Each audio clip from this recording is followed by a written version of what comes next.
Hi guys, this is gsndon.com and I'm here with the iPhone 6 for the full review of the famous 4.7-inch handset. We have already reviewed the iPhone 6 Plus on our sister website tabletnews.com, and now it's the turn of the very slim iPhone 6. They were launched together, the 6 Plus and the 6, on September 9th, and they were sold about a week later to create success, having achieved over 20 million units sold already. This model is priced at $199 for the 16GB version, $299 for the 64GB version, or $399 for the 128GB version, obviously with contract. This model is a 4.7-inch handset. It's more elegant and more compact than the iPhone 6 Plus, which is a huge phone. It has a premium design and rounded edges, as you can see right here, including rounded corners. So we also have a glass layer at the front that goes all the way to the edge of the metal, so it's all glass at the front. This model comes in silver, gold or space gray.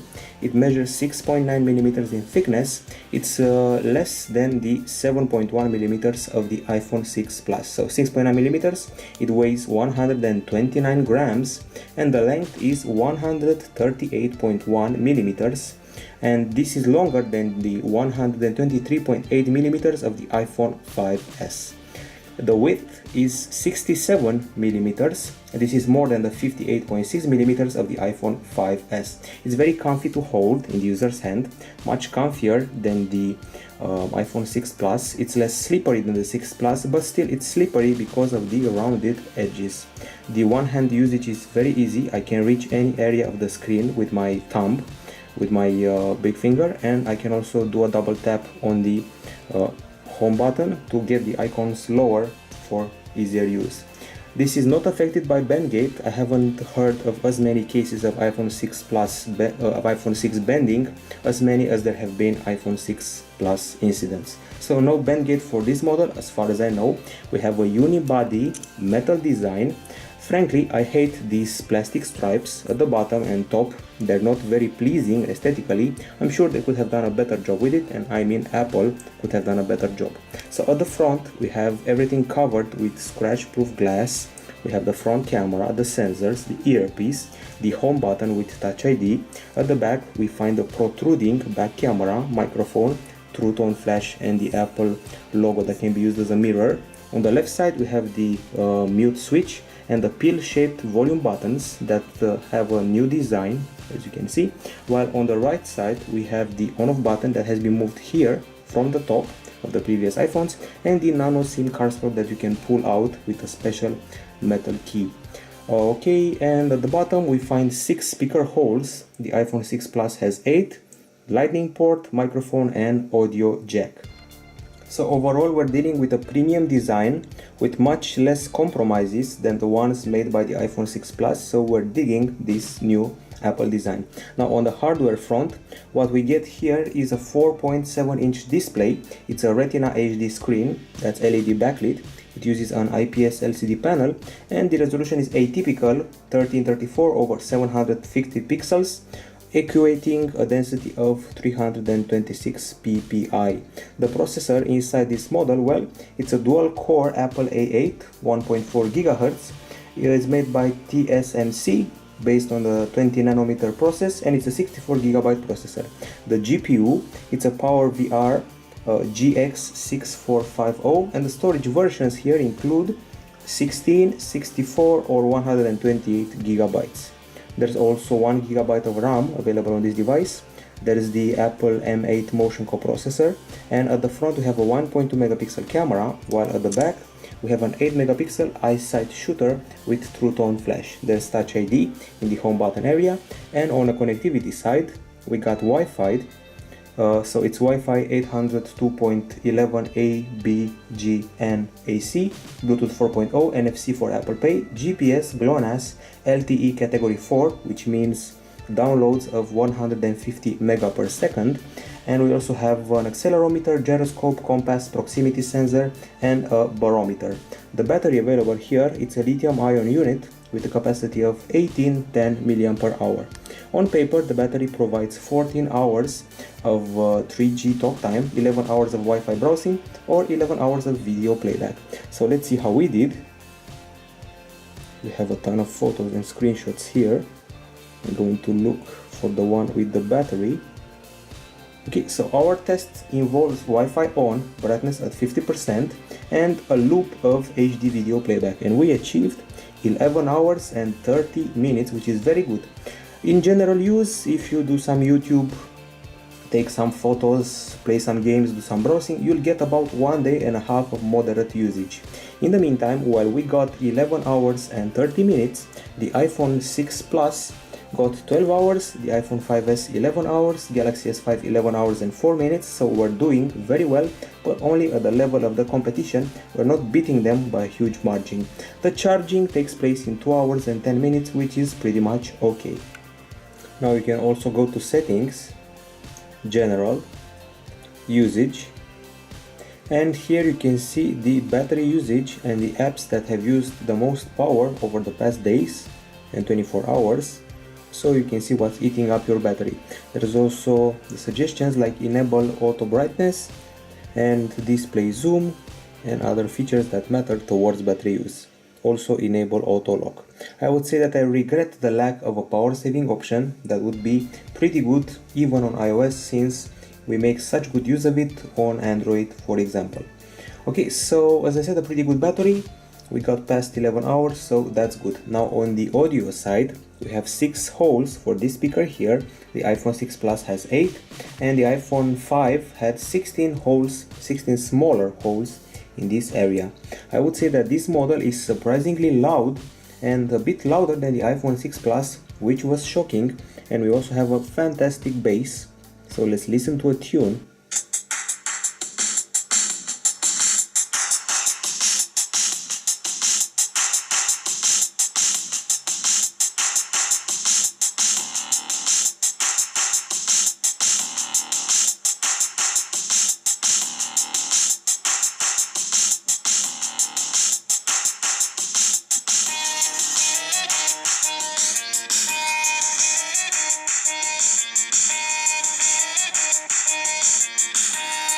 Okay, so you get the idea. As I said, surprisingly loud, very clear sound, very good bass, and in the songs with voice, excellent voice. I would consider it above the Galaxy S5 and above the iPhone 6 Plus in sound quality. As far as the headphones are concerned, they're the same earpods we've been getting ever since the iPhone 5, with the same design. And as usual, my complaint about them is that everyone outside you can hear what you're listening to because they let the sound escape.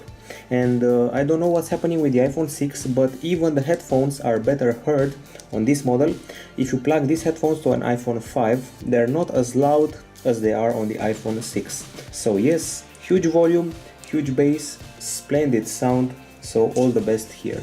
They're also very comfy, and that's about it as far as the headphones are concerned. The music player is basically the same as we knew before, nothing has changed here. The music is still split in albums, artists, and things like that. And I have to say that right now the free U2 album is no longer available, you have to pay for it. And if you're wondering about an equalizer, we can go the settings, music area. We have features like shake to shuffle, sound check, EQ, with options like acoustic, bass booster, classical dance, deep, flat, hip hop, late night, Latin, piano, pop, R&B, rock, and more. And there's a volume limit in case you don't want the kids to hurt their ears. Okay, so that's all I have to say about the music. I'm very pleased with the acoustics on this model. It's no HTC One M8, but still very fine experience. We also use the decibel meter. You can see it here, 85.2 decibels, and meanwhile the iPhone 6 Plus got 83.8 decibels, so this model is better. To be honest, it feels much better than the iPhone 6 Plus, and meanwhile the LG G3, for example, has 87 decibels, so it can do better, but overall very good acoustics. And now the display. We're dealing with a 4.7 incher here, the Retina HD, IPS LCD, LED backlit, 1334, 750 pixels. The iPhone 5s had 1136 over 640 pixels, so we gained about 200 pixels on one side and about 100 pixels on the other side. So in both width and length we gained 200 and 100 pixels. The density is 326 ppi. We also have 1400 to 1 contrast ratio and dual domain pixels for perfect view angles. Let's have a look at the video and see how the screen is doing, since we're praising it so much in theory. Okay, so those dual domain pixels will offer superb viewing angles. No matter from where you're looking, you won't miss out on the colors or the action or the brightness. There is a fingerprint resistant coating at the front. The screen behaves well in full sunlight. We also have a good contrast on this model. I would have to say that the iPhone 5S had deeper blacks, but this one has very accurate colors working for it. My only disappointment here would be the resolution. It could have been Full HD like the iPhone 6 Plus, and this screen is crisp, it's clear, it's bright, it uses RGB striped pixels, and it has a very high lux level. So let's check it out. We use the lux meter to test it, and this is the result. 570 lux units on a white background, which is very bright. Meanwhile, the iPhone 6 Plus has 605 lux units and the Galaxy S5 only 480 lux units. We have a very good display here, I'll give you that much. Those are the pixels under the microscope. So everything is perfect, wide viewing angles, accurate colors, very good brightness, good sunlight behavior, nothing wrong with that. We go to the settings in order to find some display options. Display and brightness, we got auto brightness, we got the standard view and zoom view, and we have text size that we can tweak, and we can bold text up. Okay, we move further to the camera. At the back we got an 8 megapixel iSight shooter with 1.5 micron pixels, autofocus with focus pixels, and f2.2 aperture. There's a true tone flash here with warm and cold light, and the 5-element lens. We also have a hybrid IR filter and BSI. There is a sapphire crystal lens protecting the camera that protrudes, and there is no optical image stabilization, unlike the iPhone 6 Plus. So we got a castle here that I'm going to use as a muse for the camera. Meanwhile, the front camera offers you 81% more light, and I've used it for FaceTime, and I have to confirm that your face is clearly seen through it, so that's okay, more light for you. What else can I say? The front camera offers f2.2 aperture and a burst mode with 10 frames per second. We have very fast capture, very fast focus, so speed is never an issue with this camera. As far as the UI is concerned, on the left side there's the front camera shortcut, there is the timer, HDR with 3 options, auto on or off, and the flash also with 3 options, auto on or off. On the right side we got the filters. There are 8 of them, including noir, chrome, instant, tonal, transfer, mono, fade and process. We got the shutter button, shortcut towards the gallery, and capture modes. We got the basic photo that includes a slider for the exposure that I'm playing it right now. You can also lock exposure and focus by keeping the screen pressed. They're locked right now. You can switch to video for video capture that instantly zooms in the image a bit. There's slow-mo capture in 240 or 120 frames per second. There's time-lapse, there is a square picture, and there's panorama going up to 43 megapixels in size. So this is it. Let's take a picture of the castle and quickly analyze it. The quantity of noise is reduced. We have very good level of detail, and I would have to say I'm pretty impressed by this shot, but let's see more in the gallery. Now let's check out the gallery and see the pictures we've taken using this device. Okay, so here we go. Those are the daytime shots. They're crisp, they're clear, and the colors are slightly colder than we're used to, especially on iDevices. Pictures of autumn in the park. Some colors here, and as I said, I was expecting stronger colors than these ones. Perhaps it's more realistic this way, however they feel slightly undersaturated. We also played with the macros of leaves that are pretty impressive, as you can see. We obviously also have macros of flowers, but it's autumn, so the ones of leaves are more impressive. Okay, you get the idea. And we also have an HDR sample here. So regular picture, HDR picture, it's very subtle, this HDR, as you can see here. It doesn't exaggerate with the brightness as some devices do when they apply HDR. Here it's subtle and enhances details and the dynamic range. Okay, and even the shots that had the sunlight ahead of us are pretty okay, which is nice. However, if you look at the pictures taken with the iPhone 5s last year, you won't feel that the jump is a huge one. It's only a slight evolution, not a total evolution. And I have to say yet again that I must show you some macros of flowers because you cannot live without them. Here we go. They look nice, but they're nothing out of the ordinary. Those ones are actually good with a small fly on top of a flower. And we even have a burst shot of that moment with the fly on the flower. Okay, so we saw macros, we saw HDR, there is even a panorama here somewhere. This is it. I wish the panorama were wider, so you can get up to 43 megapixels in panorama. And let's see what else. I would say you will never get missed shots on this device. That's one of the attributes of an iDevice. Most of the shots you take are not missed ones. So you won't see pictures out of focus, you won't see pictures with problems, even if the sunlight is in front of you, like it happened to me here.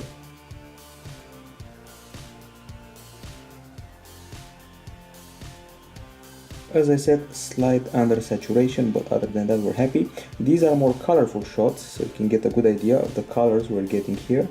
Very good level of detail, as you can also see. And what HDR does in this case is it captures two images and stacks them together, and it's very subtle. I have to say that the panorama moves very fast and is very user-friendly compared to other panoramas on other phones. There are no artifacts on the panorama, and we even played with some effects in the end after photographing flowers. Here is a zoom sample, so regular picture. We zoom in a bit and we zoom in some more, and as you can see the level of detail is quite decent. And as I said, here come the effects. We played with all the filters and I would say we were happy, but we wish there were more. Okay, so those were the daytime shots. I would say that it's only a bit less noise than the iPhone 5s, but only a bit. It fights in the same league as the HTC One M8, but that it does not compare to the Galaxy S5 or the Xperia Z2. At night, let's see what happened at night in low light conditions. First of all, the flash feels a bit too strong. We got some yellowish hues here.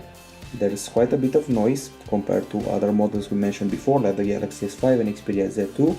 For some reason, I was fascinated by the way the sky looks when capturing it at night with the iPhone 6. Once again, very strong flash. And here you go. There aren't many phones that can capture the sky this way, especially with the street lights ahead of them, so at least the sky is shown greatly on the iPhone 6. And as I said, too much yellow to make it really competitive with the Xperia Z2, for example. And now let's go to the videos. Let's see how that happens. So we're in the video area, we have a ton of them. We obviously have a slow motion video, obviously. Slow motion of a person jogging. And here we go.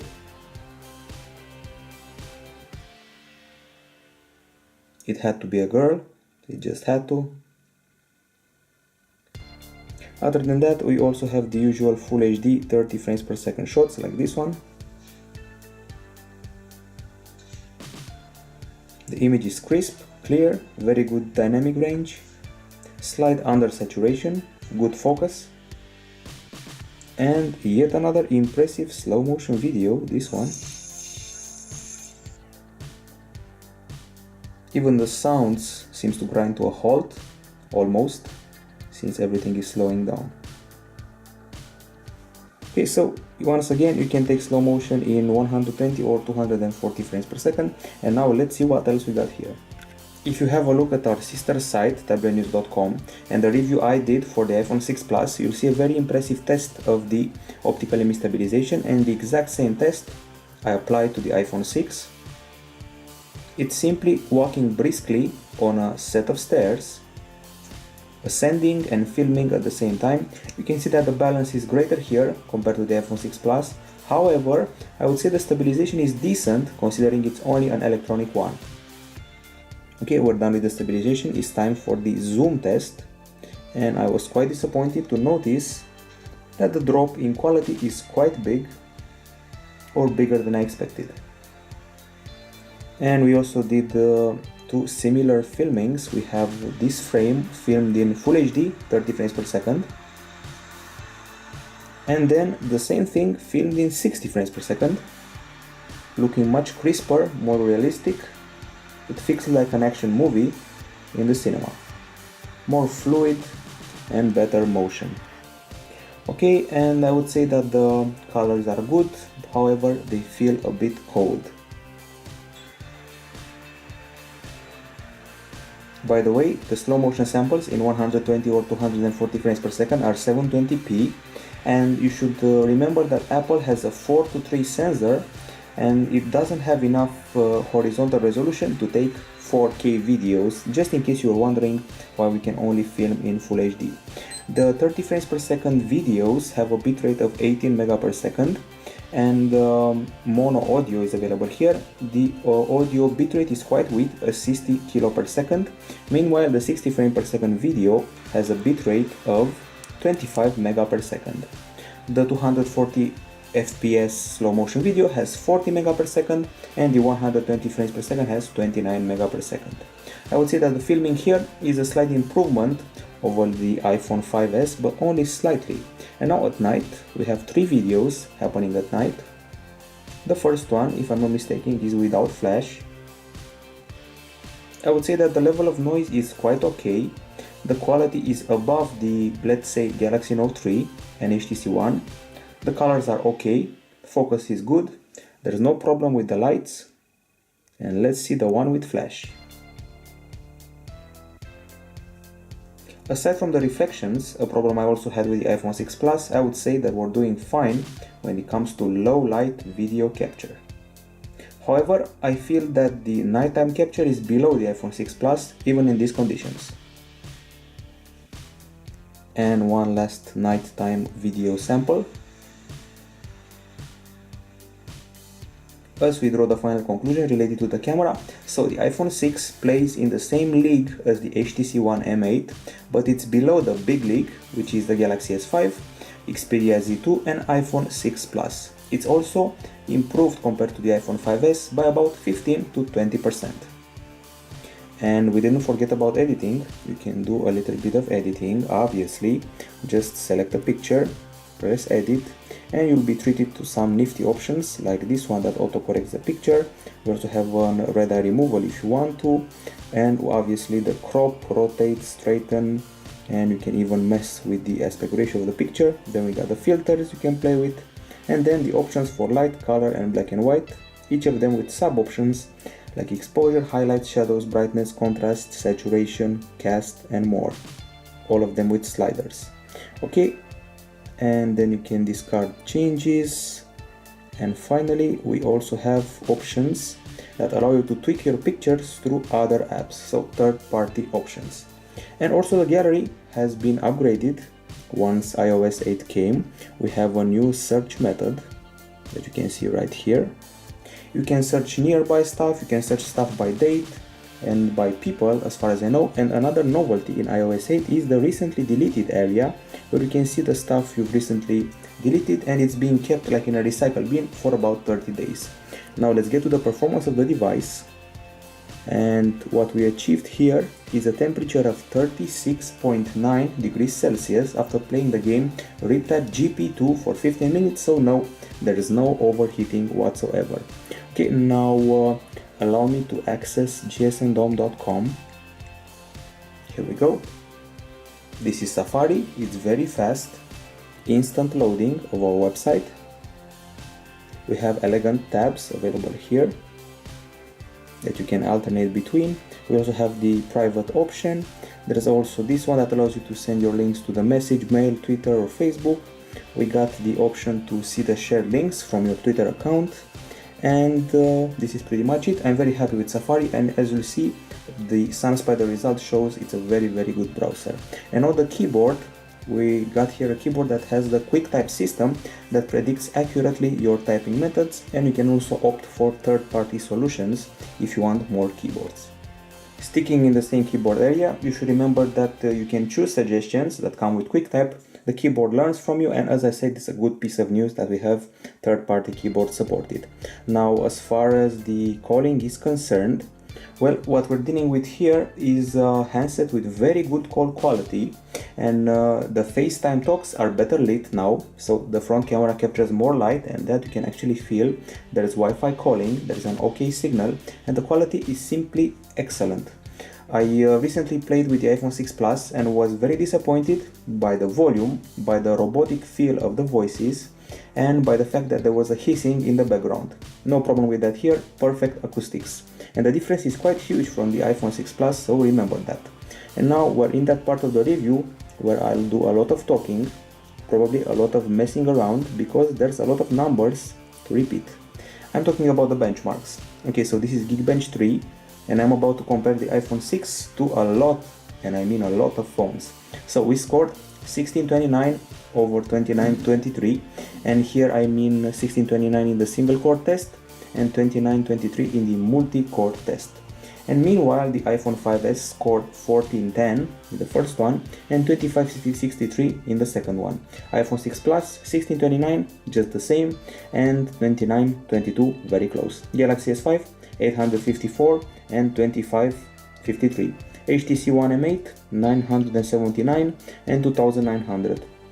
The LG G3 had 960 and 2333, while the Xperia Z2 had 941 and 2748. So this model is the winner between all the flagships I just mentioned.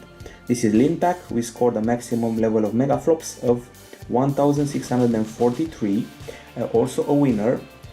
We beat the iPhone 6 Plus by about 200 points or megaflops, and we beat the iPad mini Retina by more than 600 points.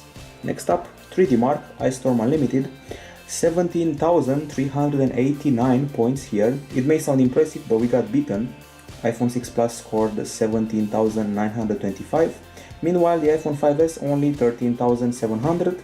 The LG G3 16,000. Galaxy S5 is the winner with 18,632, while the Xperia Z2 is close with 18,358. HTC One M8 scored 17,570. GFX in the T-Rex off-screen 1080p test, we scored 42.8 frames per second, and meanwhile the iPhone 6 Plus is the winner with 44.8 frames. Yeah, the iPhone 5s has 25, Galaxy S5 27, LG G3 also 27, HTC One M8 28 frames per second, and finally Xperia Z2 27.4 frames. Next up, Base Mark 2, the overall score of 1201. The iPhone 6 Plus had 1238, Xperia Z2 1225, and Nexus 5 1044. And this is Base Mark X with a score of 31,955.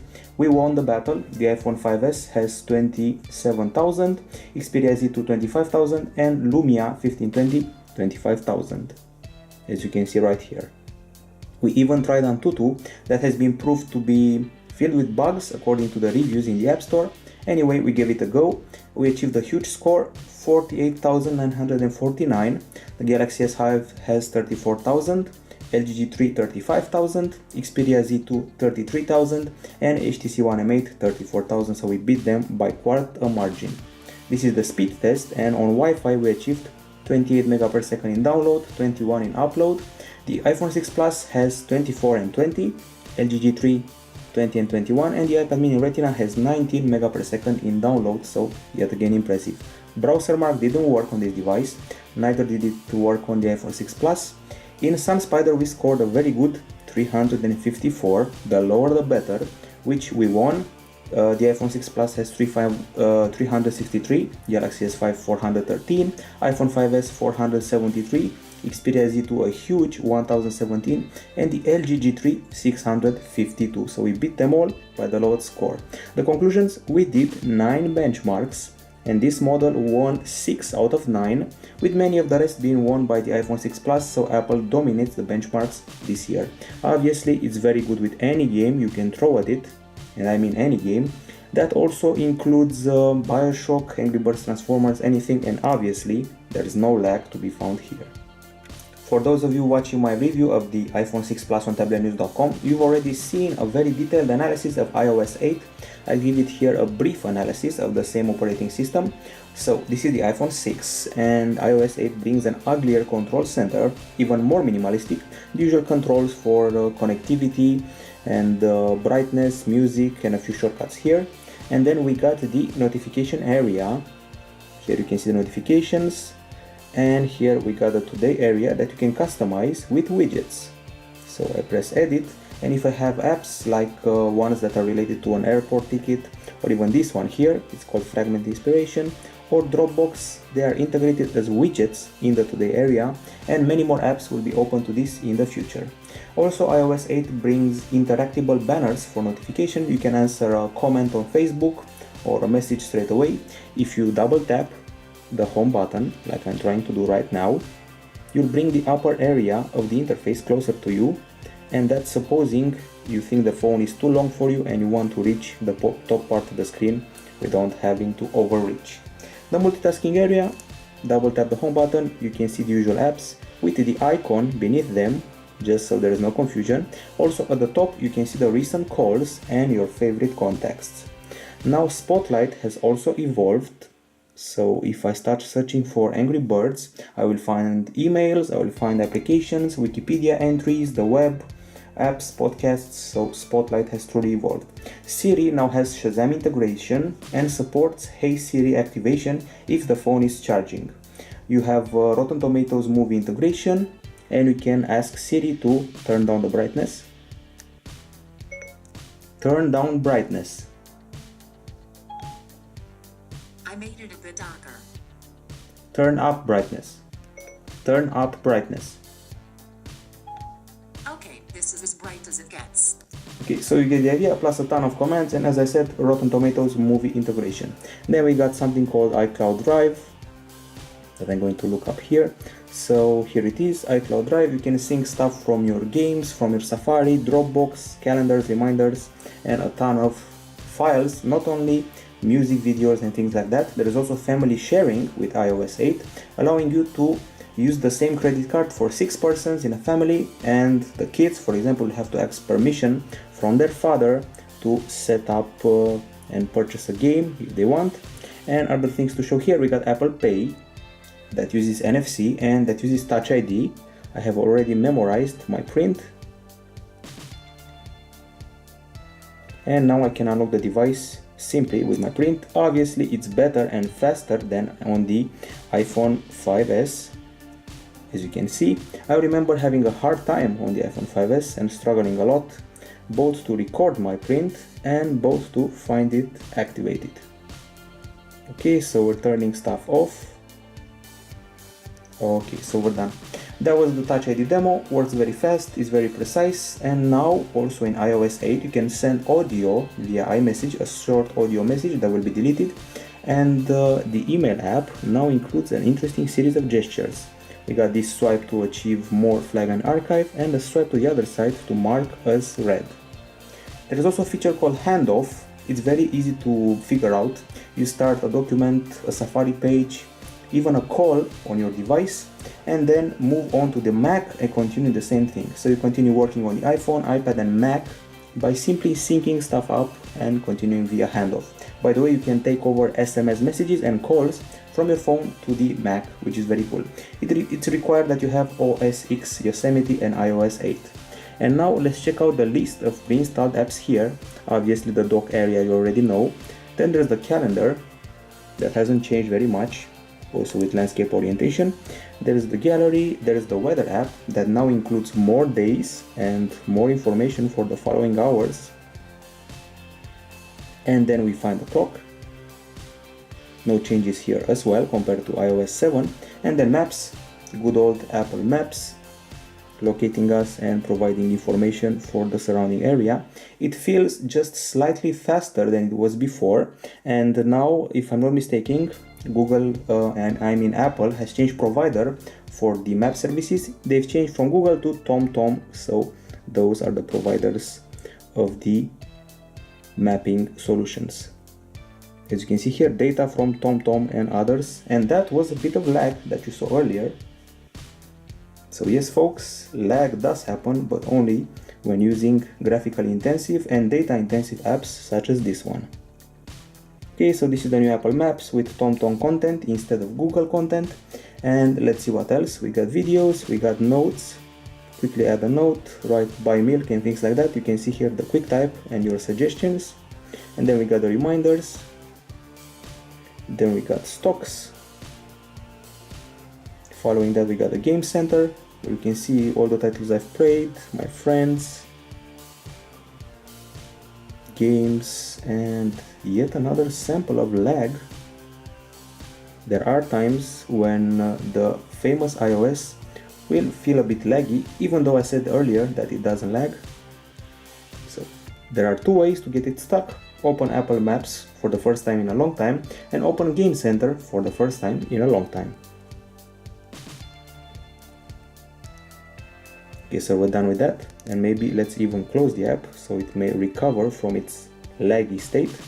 We move further to the newsstand where you can get your magazines and all sorts of other publications. And then we get to iTunes Store, that everybody knows, App Store, no changes here if you're a frequent user, and iBooks, keeping all the required books here, plus the books you already own. And finally, this is the novelty, it's called Health and includes a ton of data info. You got body measurements, fitness, nutrition, you got sleep info, you got blood pressure, glucose, even alcohol levels, and you can create an emergency profile if need be. Finally, there's Passbook, the one place that centralizes your movie tickets, airplane tickets, coupons, gift cards, and other things like that. And we're pretty much done.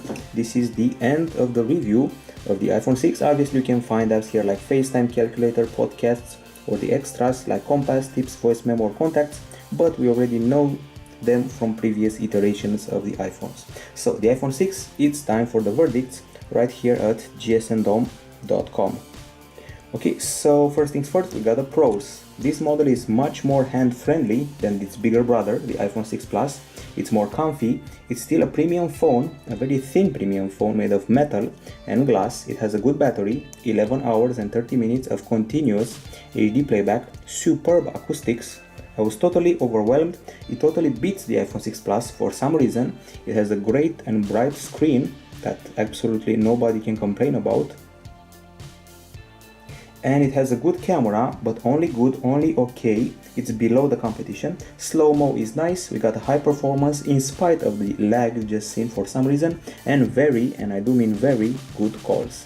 On the con side, the phone is still a bit slippery because of the rounded edges. The camera is not very impressive, pictures are undersaturated, there's no power saving mode, and the screen has kind of a low resolution for me. I was expecting just a bit more. There's poor nighttime capture compared to the iPhone 6 Plus. The interface feels a bit old. It's just the same system basically from 2007. Dock area, apps here, group them into folders and you're done. And it can get crowded if you use, let's say, 100 or 200 apps. It's a total confusion here. Okay, so I would say there's also a bit of chaos in the photo section. However, iOS 8.1 will solve part of that problem. The control center feels ugly. And this basically concludes the cons section. And now let's give this handset some grades. For design, a 9.5, there's not much to object here. For hardware, 9.4, and for the operating system and user interface, a 9. The final grade at gsndom.com is 9.3 out of 10. The highlights of the phone are the battery, the acoustics, the brightness, the slow-mo capture, and the high performance. This is it from gsndom.com. Hope you made your decision. This doesn't seem like a very solid candidate to the title of Phone of the Year, but the list is open, so 9.3 out of 10. Bye bye.